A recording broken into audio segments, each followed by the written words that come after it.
Olá pessoal, bom dia, boa tarde, boa noite a todos os senhores que são inscritos no nosso canal Anotações de Processo Civil. Se você ainda não é, eu sou o professor Arthur Vieira e depois que eu concluí o meu doutorado em Direito Processual, eu resolvi me dedicar a esses veículos de comunicação para que eu pudesse transmitir aos senhores conhecimento jurídico de qualidade e de forma gratuita. Aqui eu vou pontuar o meu e-mail de contato para que eventuais interessados possam estabelecer um contato mais direto. Inclusive, nós podemos eventualmente considerar a hipótese de publicar um artigo científico em conjunto, tá certo? Bom, gostaria de pontuar também com os senhores o nosso canal no YouTube. Se você ainda não é inscrito, basta clicar no ícone do livro que fica no canto inferior do vídeo para que você se inscreva. Sugiro também que você clique no ícone do sininho para que você possa ativar as notificações dos vídeos que são constantemente disponibilizados por aqui. Gostaria de apresentar também aos senhores a nossa plataforma acadêmica arturvieiracursos.com.br, arturvieiracursos.com.br, onde os senhores encontrarão cursos online de modo gratuito, inclusive com a emissão de certificado válido em todo o território nacional, tá certo? Então, após a pausa, nós vamos tratar do vídeo de hoje. Então, meus amigos, no vídeo de hoje nós vamos dar prosseguimento à análise do nosso livro Anotações de Processo Civil. Nós estamos tratando da terceira parte do livro, que aborda o processo nos tribunais. Estamos vendo mais precisamente os recursos e vamos começar hoje uma nova espécie recursal, o agravo interno. Vamos a ele. Na estruturação constitucional do Poder Judiciário, histórica e tradicionalmente, é colegiado o julgamento das causas submetidas aos tribunais locais e aos tribunais regionais federais.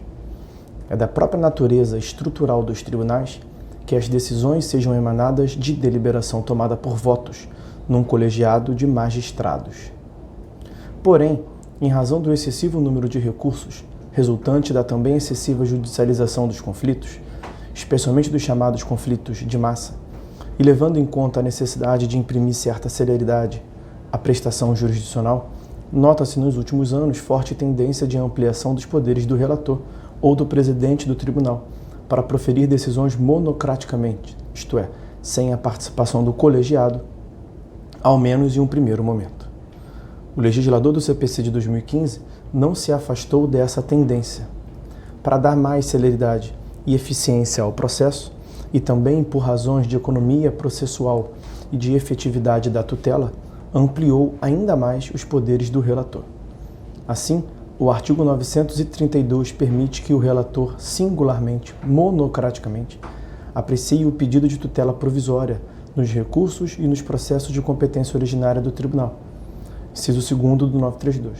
Não conheça de recurso inadmissível, prejudicado ou que não tenha impugnado especificadamente os fundamentos da decisão recorrida, é o inciso 3º do 932, bem como que negue provimento a recurso contrário à súmula do Supremo Tribunal Federal, do Superior Tribunal de Justiça ou do próprio tribunal, ou contrário a acórdão proferido pelo STF ou pelo STJ em recursos repetitivos, bem como que se negue provimento a recurso contrário a entendimento firmado em IRDR, incidente de demanda, resolução de demandas repetitivas, ou IAC, incidente de assunção de competência. O inciso 5º do mesmo artigo admite que o relator decida monocraticamente o recurso para dar-lhe provimento quando a decisão recorrida for contrária às hipóteses acima citadas. Quais são essas hipóteses?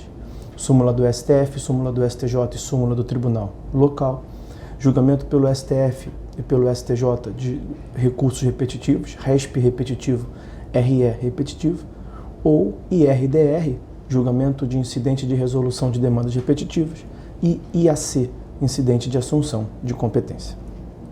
E outras tantas regras atribuem ainda mais poder para o relator decidir monocraticamente. Por exemplo, parágrafo 4º do artigo 968, combinado com 332, permite que o relator julgue liminarmente improcedente a ação rescisória em determinadas condições. Veja o enunciado de súmula 253 do STJ, também atribuiu tais poderes ao relator na remessa necessária. Artigo 496. O artigo 955 dá similares poderes ao relator do conflito de competência, etc. Mas se por um lado conferem-se amplos poderes ao relator para decidir monocraticamente, tornando-se a tramitação do processo nos tribunais mais célere, por outro lado, não se pode esquecer que o juiz natural nos tribunais é o órgão colegiado e não o relator. Esse, ao decidir monocraticamente, em tese apenas antecipa a decisão do órgão colegiado. E não se pode negar ao jurisdicionado o direito de verificar a correspondência entre o entendimento individual do prolator da decisão e o entendimento que seria formado no âmbito do órgão colegiado. O agravo interno é o mecanismo que permite a conferência pelo órgão colegiado do correto desempenho da atividade delegada ao relator ou a outro integrante do tribunal, seja o presidente, vice-presidente, presidente de órgão fracionário, etc. Embora já muito previsto em normas esparsas legais e regimentais, os códigos anteriores não conferiam tratamento sistemático a esse recurso. O CPC de 2015 arrola-o entre os recursos, inciso 3º do artigo 994, e lhe dedica capítulo próprio, composto por um artigo, o artigo 1021. Antes, até por lhe faltar disciplina geral e sistematizada, não havia uniformidade terminológica. Além de agravo interno, denominação que já vinha prevalecendo antes de ser expressamente consagrada em lei, era comum também aludir-se a agravinho ou agravo regimental ou ainda tão somente agravo. Chamava-se agravo regimental porque muitas vezes era disciplinado pelos agravos, os agravos eram disciplinados pelos regimentos internos dos tribunais. Objeto do agravo interno. Inicialmente, cabe agravo interno de qualquer decisão monocrática, proferida pelo relator, pelo presidente do tribunal, vice-presidente, presidente de órgão fracionário, etc. O artigo 1021 caput, embora se referindo apenas ao relator, estabelece um universo amplíssimo de cabimento do recurso. Em princípio, toda decisão individualmente tomada, toda decisão monocrática. As exceções a essa regra são, em primeiro lugar, as decisões irrecorríveis por expressa disposição de lei. Em segundo lugar, determinadas hipóteses de decisão de juízo negativo de admissibilidade do recurso especial ou do recurso extraordinário, proferida pelo presidente ou vice-presidente do tribunal de origem.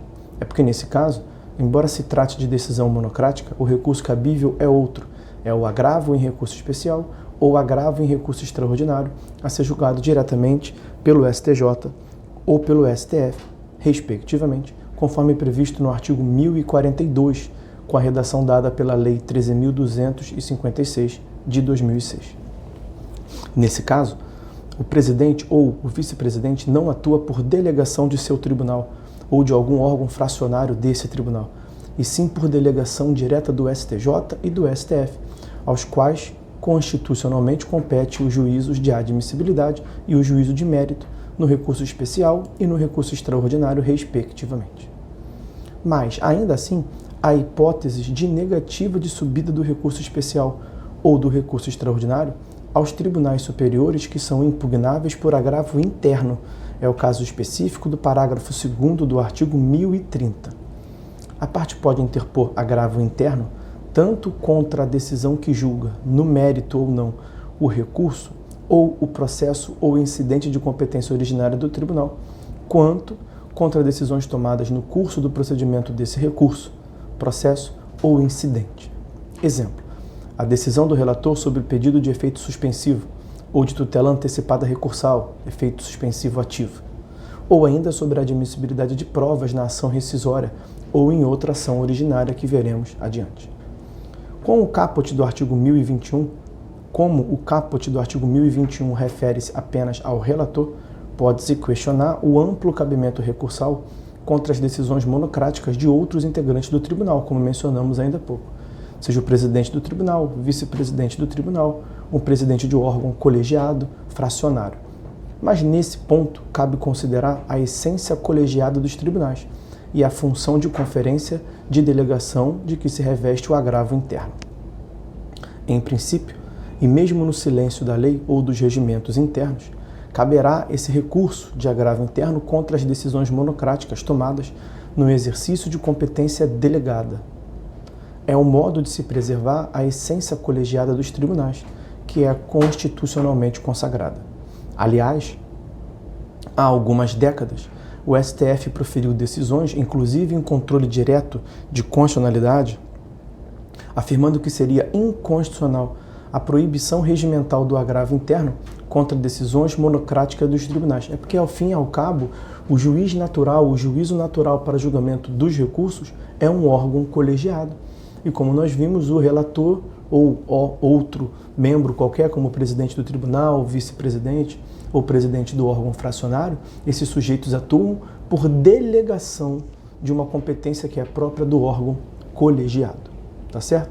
Bom, então vamos ficando por aqui, meus amigos. No próximo vídeo, nós vamos continuar a análise do agravo interno, vendo o procedimento do agravo interno.